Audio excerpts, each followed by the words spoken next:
buying scallops, we usually prefer to use big, meaty sea scallops. The other varieties, bay and calico, are much smaller and either too rare and expensive or very cheap and rubbery.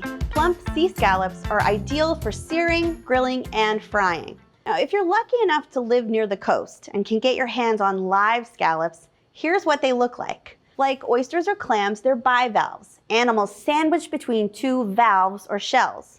They're found in all oceans, but not in freshwater. They can live up to 20 years and usually grow no larger than 6 inches in length.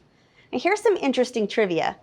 Rings form on scallop shells as a result of annual water temperature change. So you can read a scallop's age kind of like you can read a tree's age by counting the rings on a tree trunk. These scallops are dayboat scallops, which means the boat was out fishing for one day. The scallops are usually shucked on the boat during the trip and refrigerated. At this point, they're actually too new to use. The flavor hasn't developed yet, and they often have a chewy, unpleasant texture when they're cooked. Now, shucking scallops is a lot like shucking oysters, but the inside of a scallop is much more complex than other bivalves. It includes a mantle, gills, and a reproductive system. The only part that's usually eaten is the adductor muscle that opens and closes the shell. Now, if you're like most people who don't have the chance to shuck their own scallops, you probably buy your scallops at the fish counter of your grocery store or local fish market. These scallops have likely been 2 to 7 days out of the water. The texture and flavor should have mellowed, and you'll want to use them within 1 to 2 days for a fresh dish like ceviche, and within 5 days if you're pan-searing them.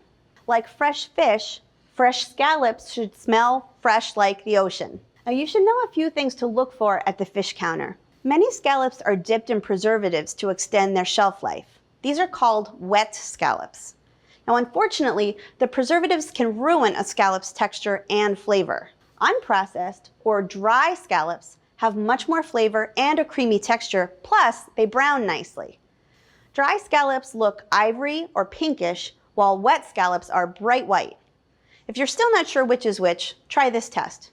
Place 1 scallop on a paper towel-lined plate and microwave it for 15 seconds. A dry scallop will release very little water, but a wet scallop will leave a sizable ring of moisture. What if you can only find wet scallops?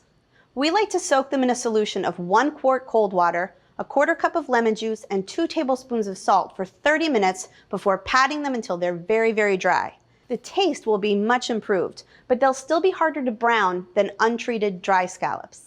If frozen scallops are your best option, be sure to check the ingredient list to make sure that the scallops are untreated. The ingredient list should simply read scallops. Now, it's best to thaw them overnight in the refrigerator, but if you need to fast track your thawing, transfer as many scallops as you need to a zipper-locked plastic bag and immerse it in a bowl of cold water. Be sure to change the water every 30 minutes until the scallops have thawed. Now, make sure to cook or prepare the scallops as soon as they've thawed completely. Scallops should be stored in a sealed Ziploc bag over a dish or bowl of ice in the refrigerator to keep them thoroughly chilled. They require little preparation, just a rinse, but you should remove the crescent-shaped tendon that's often attached to the side. It becomes incredibly tough once it's cooked. Just pull it off with your fingers. Now you're ready to use your scallops in any number of ways. Thanks for watching America's Test Kitchen. What'd you think? Well, leave a comment and let us know which recipes you're excited to make, or you can just say hello. You can find links to today's recipes and reviews in the video description. And don't forget to subscribe to our channel. See you later. I'll see you later.